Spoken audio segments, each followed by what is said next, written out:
Jadi untuk menjawab pertanyaan dari Ratu, ada 2 langkah yang harus saya lakukan. Pertama, saya mau merephrase atau menyusun kembali kata-kata dari Ratu supaya bisa lebih merefleksikan apa yang jadi rasa penasaran dari Ratu dan juga mungkin kalian-kalian semua. Jadi ketika kita pertama kali buka kantor, memang berusaha menerawang ya pekerjaan korporat ini harusnya seperti apa. Nah, ketika kita menemukan adanya ilmu terapan yang namanya legal audit, di situ kita baru merasa pas. Karena kebetulan Pak Anton juga yang sedang ngambil pasar modal juga diajarin tentang legal audit. Berarti ini perlu sebelum kita menangani kasus-kasus atau membuat kontrak-kontrak yang diminta oleh klien, kita harus bikin dulu legal auditnya. Jangan sampai nanti kita terburu melayangkan gugatan atau terburu mengadakan hubungan-hubungan kontraktual dengan pihak-pihak lain, tapi ternyata fondasinya salah semua karena kita nggak pernah pegang anggaran dasar dari klien. Ya. Jangankan legal audit, anggaran dasar aja kita nggak pernah pegang. Maka itu, ya Ratu, kenapa saya mengambil penjuruan di legal audit? Itu bukan penjuruan menurut saya, tapi sebuah keharusan, bagian dari tahapan untuk menangani kasus-kasus korporat.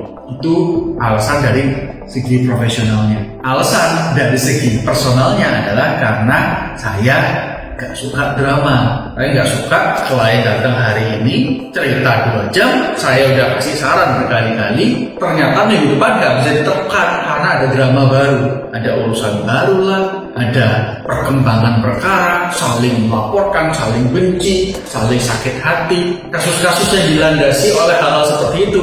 Saya jujur kurang tertarik, maka itu saya ambil penjuruan di korporat dan dibawalah ke legal audit. Bukan berarti di korporat gak ada drama ya, direksi sengketa antar direksi, komisaris, segala macam itu nyata. Pegawai yang tidak bisa mentaati ketentuan perusahaan karena alasan-alasan personal itu nyata. Sama-sama drama, tapi paling enggak kliennya berfokus pada problem solving. Supaya apa? Supaya masalahnya bisa selesai dan dia bisa lanjut bekerja mencari uang. Jadi mereka nggak pusing masalah drama-dramaan. Saya nggak mau tahu gimana caranya, yang penting urusan saya selesai. Tapi kalau klien di luar korporat biasanya banyak titipan-titipan personal. Saya mau urusan saya selesai, tapi saya nggak mau ini karena nggak sesuai dengan prinsip saya. Saya nggak mau itu karena nggak sesuai dengan hati nurani saya. Saya maunya ini karena saya sudah terlanjur benci sama orang tersebut. Hal-hal demikian ini susah. Ya, kenapa susah? Karena hari ini benci, minggu depan bisa jadi mereka enak aja main-main emosional ya, berganti-ganti sesuai musim. Nah, kita lawyernya udah nata jalannya perkara ke depannya bisa hancur berantakan kalau setiap minggu ada perubahan sikap dari klien tersebut. Makanya untuk urusan-urusan demikian saya serahkan ke Pak Anton.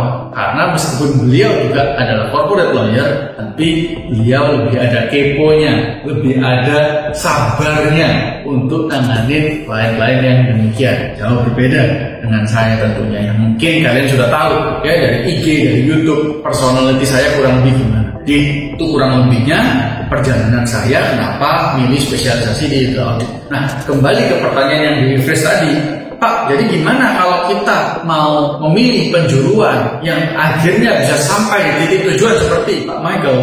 Ya, caranya tergantung tujuan. Kalian mau kemana? Kalau kalian mau full jadi social media darling, kalian agaknya susah untuk ambil corporate. Karena banyak urusan corporate ini sifatnya rahasia.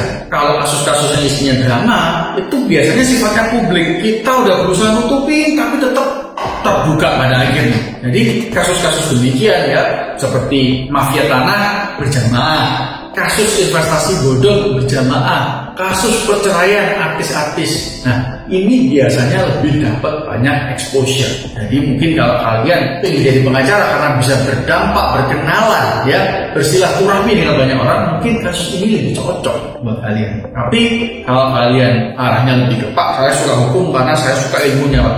Saya suka gimana cara menerapkan ilmu hukum ke dalam kehidupan sehari-hari, termasuk jalannya kehidupan berusaha. Maka mungkin kalian harus ambil corporate, dan nanti di corporate meskipun kalian sudah ikut kelas-kelas seperti legal officer, corporate lawyer segala macam, nantinya kalian akan perlu, ya suatu hari nanti kalian akan perlu ambil certified legal auditor atau CLA, karena alasan yang saya sudah jabarkan tadi, yakni setiap perusahaan sebelum kalian tangani kasusnya hendaknya di general check up terlebih dahulu. Dan legal audit ini sangat amat membantu bagi saya untuk menangani kasus-kasus yang sedang dihadapi oleh klien saya. Contoh aja, mau buat ESOP tapi saham portofelnya nggak ada, saham yang disimpan PT nggak ada. Ya gimana caranya? Kalau saya nggak legal audit, udah terburu-buru bikin ESOP sesuai yang diminta oleh klien, tiba-tiba ESOP tersebut atau saham yang dijanjikan tersebut pada akhir tahun ke-5 atau tahun ke-10 nggak bisa cair.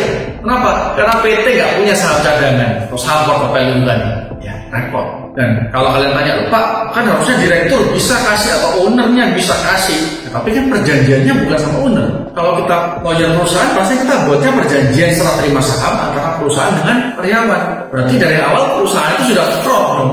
Dia membuat perjanjian, berjanji menyerahkan sesuatu yang dia sebenarnya nggak punya.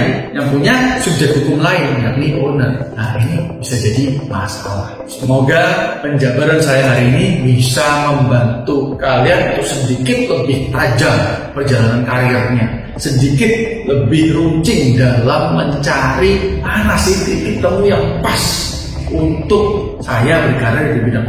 Thank you Ratu buat pertanyaannya. Saya yakin banyak teman-teman di luar sana yang terbantu. Saya akan lanjutkan. Kalau dulu, jadi saya pamit ya.